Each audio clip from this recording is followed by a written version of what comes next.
Hello everybody. आज बात करते हैं शेर शाह सूरी के बारे में। शेर शाह का मूल नाम फरीद था। इसका जन्म 1472 ईस्वी में होशियारपुर के पास बजवाड़ा में हुआ था।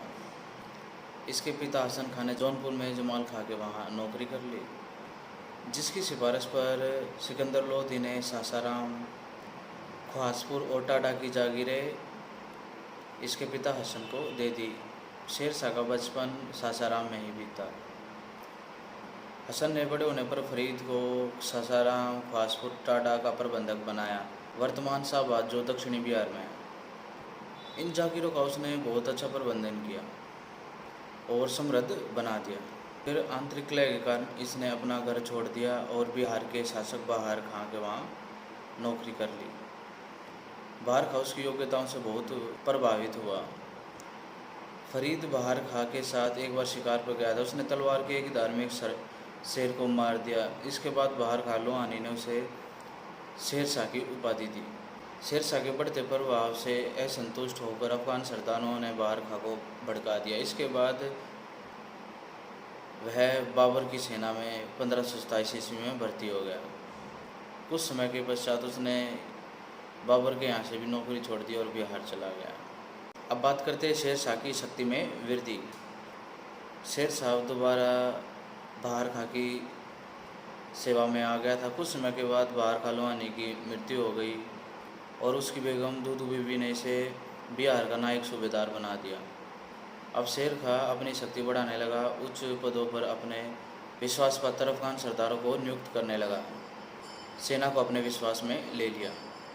लोहानी सरदारों ने उसे बिहार से भगाने का असफल प्रयत्न किया। इस तरह धीरे धीरे वह संपूर्ण बिहार का शासक बन गया। उसने चुनार के सूबेदार ताज खां की विधवा बेगम से विवाह कर चुनार का दुर्ग तथा बहुत सा धन प्राप्त किया। अब बात करते हैं बंगाल विजय। बंगाल का शासक महमूद शाह शेर खां की बढ़ती हुई शक्ति से आशंकित था। बिहार से भागकर आए हुए लोहानी सरदारों ने भी उसे शेर खां के विरुद्ध भड़काया। जब हुमायूं और शेर शाह संघर्ष कर रहे थे तो जब हुमायूं ने शेर खां को चुनार के दुर्ग में घेर लिया था, तब महमूद शाह ने उसको कई प्रकार से तंग किया। उसके कुछ राज्यों पर अधिकार कर लिया। अतः शेर खां ने बंगाल पर आक्रमण कर सूरजगढ़ नामक स्थान पर महमूद शाह को परास्त किया और यहाँ लूटमार की उसे बहुत सा धन प्राप्त हुआ। अगर इस सूरजगढ़ के युद्ध में शेर खां को विजय नहीं मिली होती तो हुमायूं जैसे बादशाहों के साथ राज्य स्थापना की दौड़ में नहीं आ पाता। एक बार फिर महमूद शाह ने शेर खां पर आक्रमण कर दिया। शेर खां ने तेलियागढ़ी और सीकरीगढ़ी के स्थान पर फिर महमूद शाह को पराजित किया। इसके बाद शेर खां ने बंगाल की राजधानी गौड़ को घेर लिया। अतः महमूद शाह ने हुमायूं से सहायता की प्रार्थना की। इसकी प्रार्थना पर हुमायूं ने बंगाल की तरफ कूच किया, किंतु मार्ग में वह चुनार के दुर्ग में विजय प्राप्त करने में लग गया। इस बीच शेर खां ने गौड़ पर अधिकार कर सारे खजाने तथा अपने परिवार को रोहतासगढ़ किले में सुरक्षित पहुंचा दिया। अब इसके बाद शेर खां ने हुमायूं से निपटने का निश्चय किया। उसने बनारस नामक स्थान पर हुमायूं से समझौता किया, परंतु यह सिर्फ 3 दिन चला।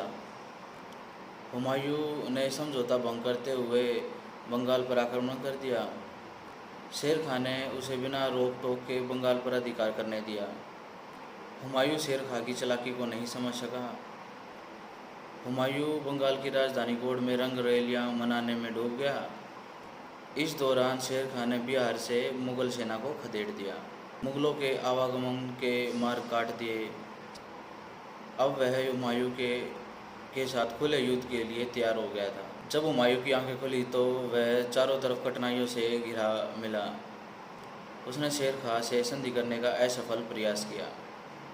इसके बाद शेर खां ने 26 जून 1539 को हुमायूं को चौसा के मैदान में बुरी तरह पराजित किया। हुमायूं जान बचाने के लिए घोड़े सहित गंगा में कूद गया, जहाँ एक भिश्ती ने उसकी प्राण रक्षा की और वो बहुत ही मुश्किल से आगरा पहुँचा।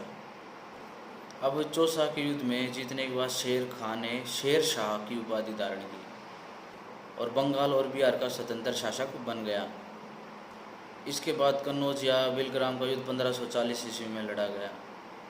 हुमायूं सेना एकत्रित करते 17 मई 1540 ईस्वी में शेर खां से युद्ध करने के लिए कन्नौज पहुंचा, किंतु वह फिर पराजित हुआ। कन्नौज विजय के बाद शेर शाह ने हुमायूं को भारत से खदेड़ दिया एवं आगरा, दिल्ली और पंजाब पर अधिकार कर लिया। इस तरह मुगल वंश के स्थान पर सूरवंश की स्थापना हुई। बात करते हैं शेर शाह की अन्य विजय। इसके बाद शेर शाह ने गखड़ विजय की। यह क्षेत्र सिंध के उत्तर में झेलम एवं सिंधु नदी के मध्य सामरिक महत्व का प्रदेश था।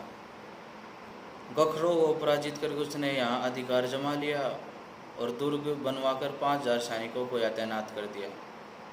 इसके बाद मालवा विजय 1542 ईस्वी में मालवा के सूबेदार मल्लू खां ने शेर खां को हुमायूं के विरुद्ध सहायता देने का वचन दिया था, परंतु इसने ऐसा नहीं किया, तो शेर खां ने मालवा पर आक्रमण कर दिया और मल्लू खां ने बिना युद्ध किए इसकी अधीनता स्वीकार कर ली। इसके बाद 1543 ईस्वी में रायसीन विजय।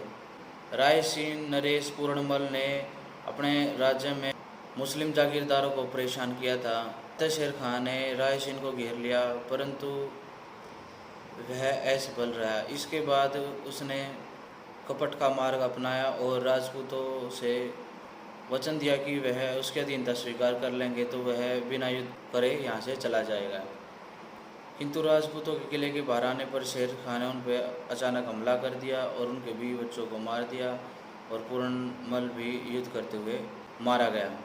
इसके बाद 1543 और 44 में मुल्तान और सिंध विजय। सिंध तथा मुल्तान में फतेह खां तथा बख्शोलंगा ने विद्रोह कर रखा था। शेर खां के आदेश पर पंजाब के सूबेदार हेबत खां ने इन पर आक्रमण करके इनको साम्राज्य में मिला लिया। इसके बाद 1544 ईस्वी में मारवाड़ विजय। मालदेव ने उसका डटकर सामना किया, परंतु यहाँ भी शक्ति से काम न बनते हुए शेर खां ने कपट का मार्ग अपनाया। इसके बाद कालिंजर पर आक्रमण।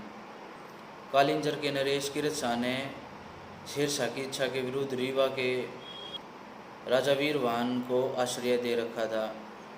शेर शाह ने कालिंजर पर आक्रमण कर दिया। 6 मास के बाद उसे सफलता प्राप्त हुई, किंतु इस युद्ध के अंत में शेर शाह भी बारूद के विस्फोट से घायल हो गया और 22 मई 1545 ईस्वी में इसकी मृत्यु हो गई। शेर शाह को सासाराम के मकबरे में बिहार में दफनाया हुआ है। अब बात करते हैं शेर शाह के उत्तराधिकारियों के बारे में। 1545 से 1555 ईस्वी तक शेर शाह ने अपने बड़े पुत्र आदिल खां को उत्तराधिकारी बनाया। आदिल खां आराम पसंद व्यक्ति था, वह भोग विलास में डूबा रहता था, तो अतः अमीर सरदार ने उसे पसंद नहीं किया। उसकी जगह शेर खां के दूसरे पुत्र जलाल खां को गद्दी पर बैठाया।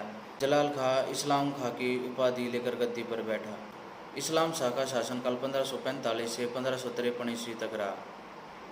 शासक बनते इस्लाम खां ने अपने 6000 सैनिकों को पद से हटा दिया था। उन्होंने इसके भाई आदिल खां के नेतृत्व में विद्रोह कर दिया। इस्लाम शाह ने इसे कुचल दिया। अब इसके बाद इस्लाम शाह ने सरदारों के मेल जोल पर, उनके इकट्ठा प्रतिभोज पर पाबंदी लगा दी। लाल रंग का शामियाना सिर्फ बादशाही इसका प्रयोग कर सकता था। इससे तंग आकर अफगान सरकारों ने फिर से विद्रोह कर दिया, परंतु इसने फिर से उसे बुरी तरह कुचल दिया। इस्लाम शाह एक योग्य किंतु कठोर शासक था। 30 अक्टूबर 1553 ईस्वी में इसकी मृत्यु हो गई। इस्लाम शाह के बाद उसका 12 वर्षीय पुत्र फिरोज शाह शासक बना, किंतु 3 दिन के बाद ही उसके मामा मुबारिज खां ने उसका वध कर दिया और मोहम्मद आदिल शाह की उपाधि धारण करके गद्दी पर बैठा। 1553 से 1555 ईस्वी तक यह दुराचारी होने के कारण बदनाम हो गया था। इसने अपना बहुत सा धन अपने सूबेदारों में लुटा दिया और अपने विश्वसनीय व्यक्तियों को उच्च पदों पर नियुक्त किया। उसने हेमू नामक हिंदू को अपना प्रधानमंत्री बनाया। इसके बाद राज्य में अव्यवस्था फैल गई। इन परिस्थितियों में आदिल शाह के चचेरे भाई इब्राहिम सूर ने दिल्ली और आगरा पर अधिकार कर लिया। आदिल शाह पूर्व की ओर भाग गया। उसने चुनार को अपनी राजधानी बनाया। इसके बाद शेर खां के एक अन्य भतीजे अहमद खां ने पंजाब पर अधिकार कर लिया और इब्राहिम सूर को परास्त कर दिल्ली और आगरा पर अधिकार कर लिया और सिकंदर सूर की उपाधि लेकर गद्दी पर बैठा। इसी आपसी संघर्षों से अफगान राज्य दुर्बल हो गया।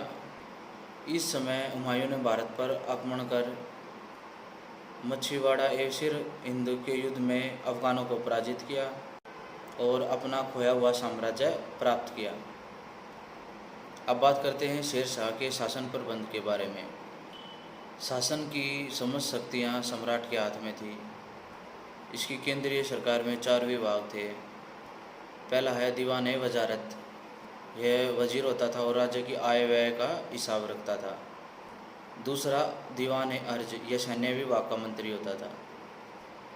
तीसरा दीवान ए रसालत, यह विदेशी विभाग का मंत्री होता था। चौथा दीवान ए इंशा, इसका कार्य शाही घोषणाओं को लिखवाना तथा भेजना होता था। इसके अलावा शेर शाह का प्रांतीय शासन भी कई भागों में विभाजित था। 2 मुख्य अधिकारी होते थे, सिकदार तथा मुंसिफ।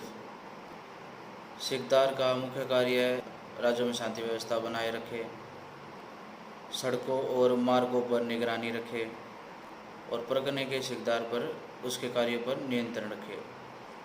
मुंसिफ का कार्य लगान एकत्रित करना और लगान निश्चित करना था और परगने की आय को स्थानीय कोष में जमा करवाना था। ग्राम शासन, ग्रामों में योग्य कुशल व्यक्तियों द्वारा पंचायतों के द्वारा कार्यों को निपटाया जाता था। ये कार्य गांव के मुकद्दमों द्वारा किया जाता था। गांव के पटवारी, मुकद्दम और चौकीदारों के माध्यम से सरकार ग्रामीण प्रशासन के साथ संपर्क रखती थी। शेर शाह ने भूमि की पैमाइश करवाकर उसके भी कई भागों में बांट दिया था। शेर शाह ने भूमि को उत्तम, मध्यम और निम्न श्रेणी बांट दिया और उन्हीं के अनुसार उनसे कर लिया। शेर शाह ने सैन्य संगठन को अपने सुधारों से और कुशल बना दिया था।